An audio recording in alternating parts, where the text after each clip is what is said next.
Okay, so we are now starting on the R5 reflections, the last solutions that I'll personally walk you through. There's still a few more with College Board. So number 7, the weight of an aspirin tablet is 300 milligrams according to the bottle label. An FDA investigator weighs a simple random sample of 7 tablets, and they obtain weights of 299, 300, 305, 302, 299, 301, and 303. Then they run a hypothesis test of the manufacturer's claim. Which of the following gives the p-value of this test? So we're not told if the investigator suspects that the average weight is over or under, so it's really a two-sided test. So it's probably going to be either, it'll be either B or D, B or D right there. So see how you have the 2 right there? So it's either B or D, which means all we have to do is figure out degrees of freedom, and that tells us it's B. Now, we don't really need to calculate T in this case because every choice has it, but we could enter the data in a list. So I'll go ahead and show you how to do that on the next screen. So let's just show you how to run the t-test on the calculator. Since we have a list of data, you hit Stat and Edit. And our first data point is 299, 300, 305, 302, 299, 301, and 303. Then you can go Stat and Run Tests. Make sure you do a t-test. And here I went ahead, I've already entered the hypothesized mean, which is 300. There's my list of data and my frequencies. And then we're worried about not being equal, all right? So it's two-sided. We're worried about both high and low. And hit Calculate. And there you go. There's your test statistic, 1.54. There's the p-value. There's the mean and the standard deviation. Now you can also run this where it graphs it. So it might make it a little bit more obvious that it is doing a two-sided test. Let me hit Draw. So you can see it's got 2 sides here. So that goes back to our answer choices. If you have the 1.54 and you test this probability, right, that T is greater than 1.54, then you know that you need to double it. And let's see, I also want to double check. I can't quite recall if it gives you degrees of freedom here. And let's go check. So when we go back to Calculate, and it does not have degrees of freedom, so you're going to have to remember that that's 6. All right. Now let's say you just wanted to see which one matched. So we know our p-value is 0.0175 roughly. So we could see which of these match our distribution. So we go second distribution. We're doing TCDF. And I can say, okay, what's the probability that it's greater than 1.54? And my upper is infinity, so I hit 1, and then second, and then e to the 99. My degrees of freedom is 6. And you can see I'm not quite getting the right value. But if I double it, then it matches what my earlier value was. So you could also double check it by running the test on the calculator and then doing TCDF to see which one worked. So let's just... All right, next problem. A teacher believes that giving her students a practice quiz every week will motivate them to study harder, leading to a greater overall understanding of the course material. I can see where she's coming from. Anyways, she tries this technique for a year, and everyone in the class achieves a grade of at least C. Is this an experiment or an observational study? Well, it's tempting to say, hey, she didn't do randomized assignment, and you're right, she didn't. But she did impose a treatment. So we're going to call this an experiment, but it's a horrible experiment. First of all, there's no control group to compare. And treatment is not randomly assigned. So we're going to say this is an experiment with no reasonable conclusion possible about cause and effect. Number 9, which of the following is not true with regard to contingency tables for chi-squared tests for independence? Well, part A is true. The variables are categorical. We're doing counts, right? So chi-squared test for independent care, or whatever. Oh, that's funny that got there. For two categorical variables, that's what we're doing. Observed frequencies must be whole counts. You can't observe half of a yes. C is false. Expected frequencies don't have to be whole numbers. They can be decimal.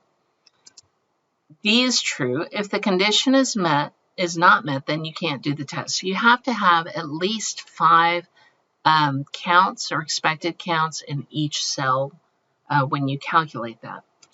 E, the expected frequency for any cell can be found by multiplying the row total by the column total and dividing by the table total, aka the grand total. Yes, this is the formula. If you go look at your notes, you'll see we said that. So C is the choice. Expected frequencies should be whole numbers. That is not true. They don't have to be whole numbers. Number 10, which of the following is a correct statement? The probability of a type 2 error does not depend on the probability of a type 1 error. Well, actually, if you increase alpha, you lower the probability of a type 2 error, so you're more likely to reject. Conversely, you could decrease alpha, and you would increase the probability of a type 2 error. So yes, alpha does affect that. Part B, to consider a hypothesis test, it is possible to simultaneously make both a type 1 and a type 2 error. These can never happen at the same time. Either H naught is true or HA is true, but both can't be true. If H naught is true, then you could make a type 1 error. If HA, your alternate, is true, you could make a type 2 error, but they both can't be true at the same time. C, a type 2 error will result if one incorrectly assumes that data are normally distributed. Well, if you incorrectly assume a normal distribution, you could get any type of error. It might be a type 1, it might be a type 2. It doesn't say which one it is. D, in medical testing with the null hypothesis that the patient is healthy, a type 1 error is associated with a false negative. That is, the test incorrectly indicates that the patient is disease-free. Well, type 1 error, the null hypothesis should be true for a type 1 error. And your assumption should be is that the person is healthy. So this is false. A false negative means that HA, that they are sick, is true, which is a type 2 error, not a type 1 error. E, when you choose the significance level alpha, you're setting the probability of type 1 error to exactly alpha, and that is true. Setting alpha sets probability of type 1 error given that the null is true. So E is the correct answer. Number 11, a random sample of 20 school districts look at average EOC and, of course, test scores versus percent of students living in poverty. A scatter plot of the data is shown below. Which of the following would be revealed by a graph of the residuals versus percent of students in poverty? So, yes, there is a negative linear relationship. Well, I don't know about the residuals. Between the two there is, but not the residuals. So probably the easiest thing to think, we're seeing a fanning of the data. See how it's wider here and skinnier here? That's called heteroscedasticity. So if you compare it to the line, you can see higher residuals here, smaller residuals there. So the variation in the mean EOC scores is not the same across the percents in poverty. Number 12, studies have shown that only 36% of young adults feel that the death penalty is applied fairly by the courts. In a random sample of 50 young adults, what is the expected number of young adults that do not feel that the death penalty is applied fairly? So in other words, do not feel, and 36% of young adults feel. So what that means is we're dealing with a binomial distribution, and it's 50, but P is not 0.36, it's 1 minus 0.36, which is 0.64. So we go ahead and look at our math chart. If X has a binomial distribution, then we can calculate our mean, mu of X equals N times P. So we'll have 50 times the 0.64. So your answer is B. Number 13.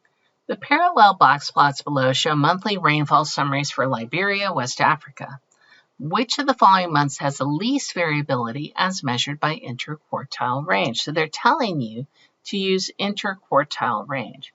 Well, interquartile range is the width of the boxes.